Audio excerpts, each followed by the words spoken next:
خليني أسألك بالبداية، هل أنت متأكد أو مقتنع إنك بتحب نفسك؟ طيب لو بكرة خسرت شغلك أو علاقاتك أو أي حاجة بتعتمد عليها، هل لسه برضه هتحب نفسك بنفس الدرجة؟ لو إجابتك مترددة يبقى لازم تسمع اللي هقوله دلوقتي، لأن أنت ممكن تكون فاكر إنك بتحب نفسك ولكن الحقيقة أسوأ من كده. كان في شخص ناجح جدا حياته كلها مبنية على شغله والناس كانت بتحترمه بسبب نجاحه، وفي يوم خسر شغله بشكل مفاجئ وفجأة حس إنه ملقوش قيمة، فصحي على حقيقة إنه طول عمره كان بيحب نسخته الناجحة وإنه مش بيحب نفسه الحقيقية، بالعكس هو بيكره نفسه. طيب إيه الفرق بين اللي بيحب نفسه بجد واللي مخدوع إنه بيحب نفسه؟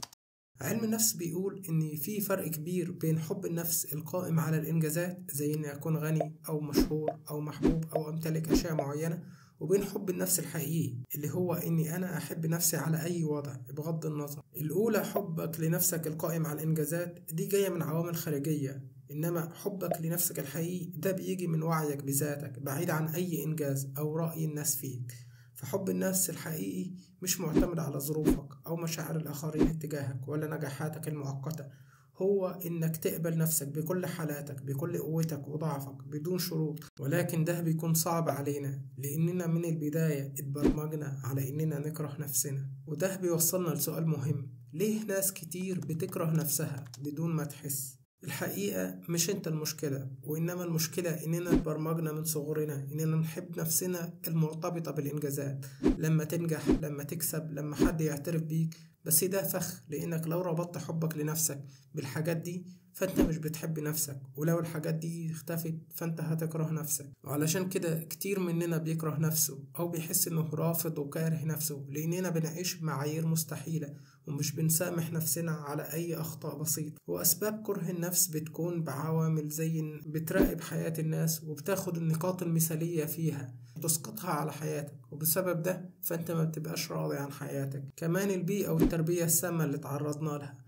انت فاشل مش هتنجح، شوف فلان بقى ايه. من صغرنا وبيتم مقارنتنا باللي حوالينا من قرايب او جيران، فاحنا بقى سعينا للنجاح او التميز علشان نكسب حب اهلنا او اللي حوالينا، فتحولنا لا مؤاخذة الى الحيوان الاليف اللي بيعمل كل حاجة ترضي صاحبه بس علشان يرضى عنه او يحبه، واللي لو غضب عليه صاحب بسبب او من غير سبب يبدأ يلوم نفسه ويكره نفسه. كل ده غير الصورة المغلوطة عندنا عن حب النفس اللي كتير بيربطوه بالأنانية. ايه انت عايز تبقى اناني؟ مش عارف ان ربنا مدح الايثار وانك لازم تفضل غيرك عن نفسك؟ ده غير انه وصل ان ممكن حب النفس يبان كأنه شيء هيوصلك لجهنم، اللي هو انت مش عارف حديث الرسول اللي بيقولك لا يؤمن احدكم حتى يحب لاخيه ما يحبه لنفسه، اللي هو تحس ان انت مطالب ان تحب للناس اكتر ما بتحب لنفسك. ولكن اللي مش واخد بالك منه في الحديث ان هو انت لازم في الاول تحب الحاجات دي لنفسك، يعني لازم تتعلم تحب نفسك قبل ما تحب الحاجات دي للآخرين. أو حب النفس مش بيساوي النرجسية ولا إنك تكون مغرور وشايف نفسك، مش معناه برضو إنك تسيب نفسك للكسل، مش معناه إنك توقف تطويرها. ولو ده حب النفس بالنسبة لك يبقى اكره نفسك وتطور أفضل، لأن نجاتك في التطور مش في حب نفسك. كمان حب النفس مش رفاهية لكنه شيء ضروري علشان تقدر تعيش حياة متزنة توصلك انك تقبل نفسك وترضى عنها، لان دوام الحال من المحال. فلو بتحب حالة من نفسك خليك فاكر لو كل اللي بتحبه في نفسك حاجات ممكن تخسرها يبقى انت مش بتحب نفسك، انت بتحب الحاجات دي بس. وخليك صادق مع نفسك، هل فعلا بتحب ذاتك ولا بتحب الصورة اللي صنعتها عنها؟ لو حسيت انك محتاج تفكر، مبروك، انت بدأت اول خطوة في حب النفس الحقيقي. في الفيديو اللي جاي هحكي لك ازاي تحب نفسك، ومستني اجابتك في التعليقات بعد اللي سمعته ده. هل انت لسه بتحب نفسك ولا لأ؟